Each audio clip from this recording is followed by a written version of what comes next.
Centuries of refinement have given the arms industry the chance to define what does and doesn't work as a weapon. Most of the world's major militaries now use similar weapons because they know what works and what doesn't. If you have weapons for home protection, chances are the weapons you keep at home are similar to your neighbors. Because so many weapons are now standardized, we rarely see anything that breaks from the norm. That's what makes the incredibly rare and unique weapons on this list so special. You won't find them at your local shooting range, and they're not available to buy commercially. So if you like the look of anything you find here, you'll have to persuade a private collector or museum to part with one. If anyone ever tells you that they've seen a Tree chain gun in real life, they are probably lying. Only 2 of these 54 caliber percussion rifles were ever made. The rifle, with its multiple chambers, designed for rapid fire, could be considered an ancestor of the machine gun. It was manufactured in 1854 in the hope that it would be adopted for use by the British Army. But after extensive testing, the Army considered it to have too many practical flaws, and so they never placed an order. Although the innovative style of the design gives them a striking appearance, they're visibly unwieldy, which probably explains the Army's decision. Ever looked at a pistol and thought, "This is good, but it needs more barrels"? Then you might want to find yourself a Lafoche hairpin revolver. The twin-shot weapon, made in Belgium during the 1800s, came with 20 barrels, which alternated between the top and bottom chambers to ensure whoever cocked it could fire quickly and continuously. The revolver has an unusual folding trigger, which was included to keep the bulk and weight of the weapon low. Because of this, the trigger was known to develop faults or jam with repeated use. We suspect that the multiple barrels had more to do with the weight than one tiny trigger, so this was a design flaw. The onset of the Second Global Conflict in 1939 had weapons designers on all sides scrambling to invent new weapons, in the hope of finding something that would give them the upper hand. That led to the idea of Little Joe. It looks a little like a pistol, but it's actually a crossbow, perfect for firing silently and therefore making shots without attracting the attention of the enemy. It didn't see action until after the conflict was over, with design and testing completed in 1942, but the British-American creation was used for a couple of decades once it was available. It was eventually retired because it was too slow, with only 5 to 7 shots per minute being possible because of the complicated reload process. That's no use to anybody in a battlefield situation, and perhaps served as a reminder of the reasons why crossbows were abandoned in favor of guns in the first place. If you know who created this 30-shot revolver, let us know in the comments.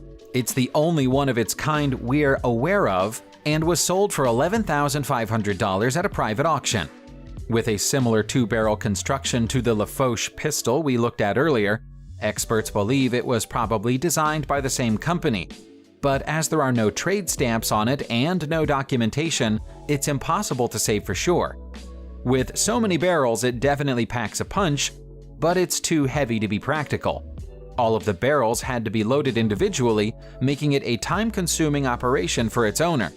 It's likely that this was created as either a prototype or a pet project for somebody, but they never bothered to engrave it or give us any other way in which they could be identified. From the same school of thought as the multi-barrel pistol, here's a multi-barrel rifle. There are no less than 9 barrels on this Polish flintlock volley gun, meaning it comes with a lot of firepower. It also means a whole lot of weight, meaning that it had to be fixed into position or mounted before it could be fired. Only a giant could carry this in their hands and fire it.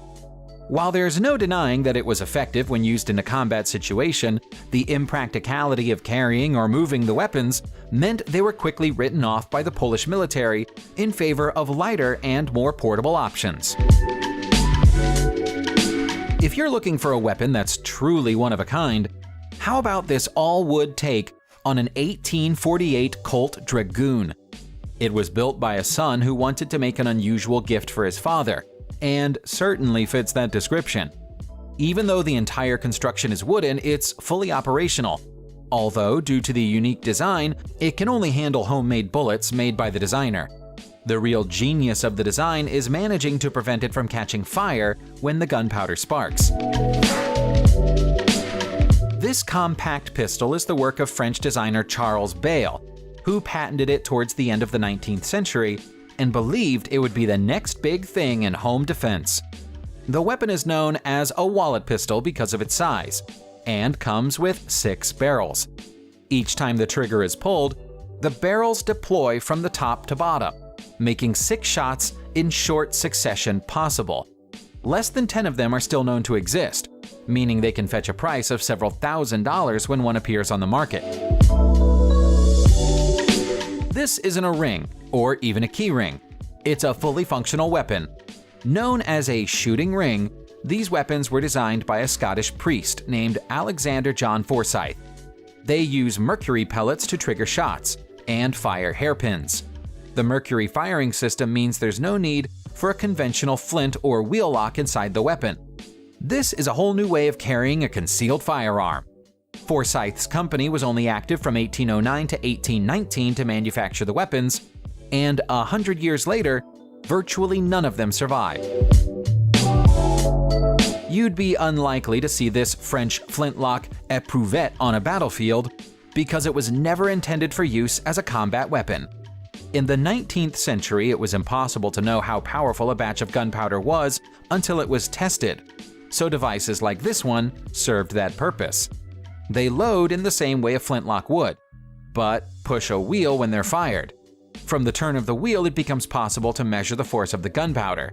When it isn't being used to test gunpowder, it doubles as a candlestick.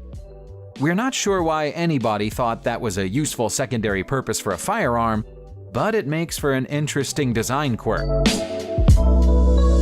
The French have a history of producing innovative weapons, and this device known as the Protector is another fine example.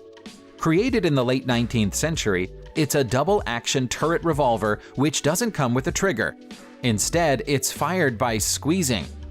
They're compact weapons designed to fit inside your palm, and so they come with very short .32 caliber rim-fire cartridges. They never really spread to America, although at one point the Chicago Firearms Company had a license to reproduce them. This rifle, patented in the USA by Epernitus Bennett and Frederick Haviland in 1838, is another precursor to the machine gun.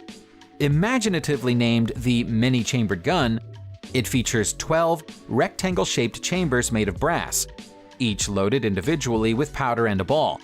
Once a round has been fired, the wheel on the underside of the weapon can be revolved, thus bringing the next barrel into the firing line. It never made it beyond the prototype stage, and less than 10 models were ever built. Nobody seems to know for sure what prevented the inventors from taking it further. It looks like it was a practical and powerful weapon, and it's a shame that so few examples of it are left. Here's a piece of history. This is the Borchardt C93 pistol, designed by Hugo Borchardt, and was the very first mass-produced semi-automatic pistol in the world when it was created in 1893. Loosely based on the design of the Maxim toggle bolt, it was mass-produced in Germany, with the belief that the German army would welcome it. But they passed on the design, and so production was halted after around 3,000 were made.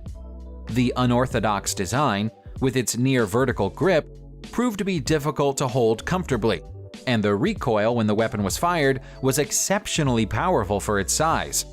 The first ever Luger pistol was designed on the Borchardt 93, but made improvements to these aspects. The Apache revolver was the must-have accessory for French mobsters in the early 20th century. It's a Swiss Army knife of a weapon, incorporating a pistol along with other weapons. The weapon's grip can serve as a knuckle duster, and a knife folds out beyond the end of the revolver. Although it could serve many purposes, it wasn't much use as a gun. The absence of a barrel meant the weapon's range was extremely short, and it also lacked a safety catch or trigger guard, meaning it could accidentally go off in its owner's pocket. Because of that, we suspect that it was used more as a status symbol than it ever was as a weapon. Creating this microgun, known as the Brune Latryge, was a labor of love for its French designer Etienne Saint.